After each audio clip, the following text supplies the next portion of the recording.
Hello दोस्तों, आप सभी का स्वागत है हमारे यूट्यूब चैनल पर।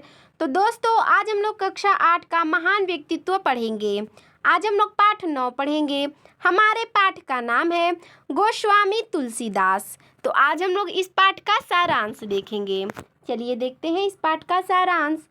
इनका जन्म अर्थात गोस्वामी तुलसीदास का जन्म यमुना तट पर स्थित राजापुर जो चित्रकूट में है, ठीक है, में हुआ। देखिए दोस्तों, गोस्वामी तुलसीदास का जन्म यमुना के तट पर स्थित जो राजापुर जो चित्रकूट में है वहाँ पे हुआ था। बचपन में ही इनके पिता आत्माराम दुबे और माता हुलसी का देहांत होने पर इन्हें संत नरहरि दास ने अपने आश्रम में आश्रय दिया। देखिए दोस्तों, इनके माता पिता का जो मृत्यु बचपन में ही हो गया था। इनके पिता का नाम आत्माराम दुबे और इनकी माता का नाम हुलसी था, ठीक है। इन दोनों का मृत्यु बचपन में ही हो गया था, ठीक है। जब छोटे थे गोस्वामी तुलसीदास तब इनके माता पिता का मृत्यु हो गया। जब इनके माता पिता की मृत्यु हो जाती है तो संत नरहरि दास जो हैं ये अपने आश्रम में इन्हें ले जाकर उन्हें आश्रय देते हैं। आगे देखते हैं। 15 वर्ष तक अध्ययन करके ये राजापुर आए और रत्नावली में विवाह किया, ठीक है, रत्नावली से विवाह किया। देखिए दोस्तों, ये 15 वर्ष तक इन्होंने अध्ययन किया और राजापुर ये आ गए। फिर वहाँ पे इन्होंने रत्नावली नाम की एक स्त्री से लड़की से विवाह कर लेते हैं। पत्नी की तीखी बातों से विरक्त होकर ये साधु वेश धारण करके श्री राम की भक्ति को समर्पित हो गए। देखिए दोस्तों, जो उनकी पत्नी थी वो तीखी बातें करने लगी तो इससे वो परेशान होकर साधु वेश धारण कर लेते हैं और श्री राम को अपने गुरु मान लेते हैं और उनको अपने आप को समर्पित कर देते हैं। आगे देखते हैं। भक्ति में लीन तुलसी को काशी के में हनुमान और चित्रकूट में श्री राम के दर्शन हुए। देखिए दोस्तों, जो भक्ति में लीन तुलसी थे उनको काशी में हनुमान की दर्शन हुआ और चित्रकूट में श्री राम का दर्शन हुआ। चित्रकूट से तुलसी अयोध्या आ गए, फिर वो वहाँ से अयोध्या आ जाते हैं। यहीं संवत 1631 ईस्वी में इन्होंने रामचरितमानस की रचना आरंभ की। देखिए दोस्तों, रामचरितमानस जो है तुलसीदास ने कब से लिखना शुरू किया तो संवत 1631 से, ठीक है। आगे देखते हैं।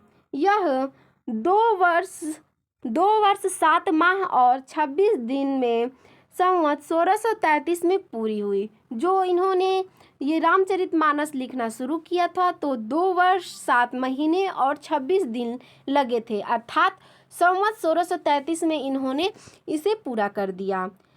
जनसभा में लिखी यह ग्रंथ रामचरितमानस न केवल भारतीय साहित्य का बल्कि विश्व साहित्य का अद्वितीय ग्रंथ है।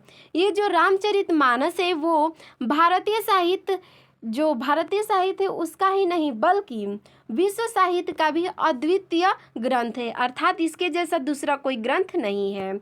आगे देखते हैं। इसका अनुवाद अन्य भारतीय भाषाओं के साथ विश्व की अनेक भाषाओं में हुआ।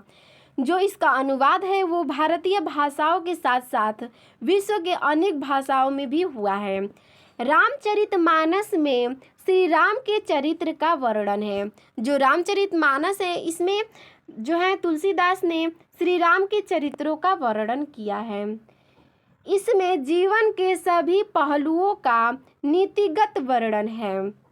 भाई का भाई के साथ, पति का पत्नी से, ठीक है, पत्नी का पति से, गुरु को शिष्य के प्रति, प्रजा का राजा से और राजा का प्रजा से कैसा व्यवहार होना चाहिए उसका सजीव चित्रण है। देखिए दोस्तों, इन्होंने जो रामचरितमानस लिखा है उसमें सारे पहलुओं के नीतिगत वर्णन है, जैसे कि मतलब भाई का भाई के साथ कैसा रहना चाहिए व्यवहार, पति का पत्नी के साथ कैसा व्यवहार रहना चाहिए, पत्नी का पति के साथ कैसा व्यवहार रहना चाहिए, गुरु का शिष्य के साथ कैसा व्यवहार रहना चाहिए, प्रजा का राजा के साथ और राजा का प्रजा के साथ कैसा व्यवहार रहना चाहिए, ये सभी बातों का इन्होंने उसमें चित्रण किया है। आगे देखते हैं। राम की रावण पर विजय इस बात का प्रतीक है कि अच्छाई की बुराई पर, सत्य की असत्य पर विजय होती है।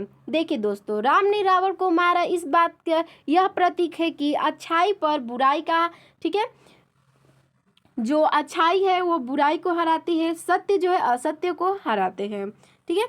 तुलसी ने जीवन में सुख के लिए न्याय, सत्य और प्राणी मात्र से प्रेम की अनिवार्य माना है। देखिए दोस्तों, इन्होंने कहा है कि जो जीवन का सुख है वो न्याय सहित सत्य और प्राणी मात्र में से प्रेम है।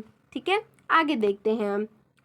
तुलसी ने रामचरितमानस जीवन का अनेक समस्याओं का समाधान प्रस्तुत किया है। जो तुलसीदास ने रामचरितमानस लिखा है उसमें अनेक समस्याओं का समाधान प्रस्तुत किया है। इसके अलावा तुलसी ने अन्य ग्रंथ जैसे विनय पत्रिका, कवितावली, दोहावली व गीतावली आदि भी लिखे।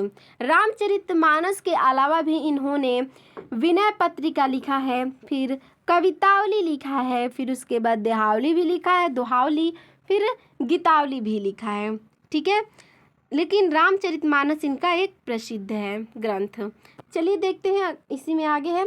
तुलसीदास सामान्यवादी थे। बड़े विद्वान और कवि अब्दुल रहीम खान खाना जो तुलसी के मित्र थे। देखिए दोस्तों, ये जो तुलसी के मित्र कौन थे, अर्थात तुलसीदास के मित्र अब्दुल रहीम खान खाना जी थे।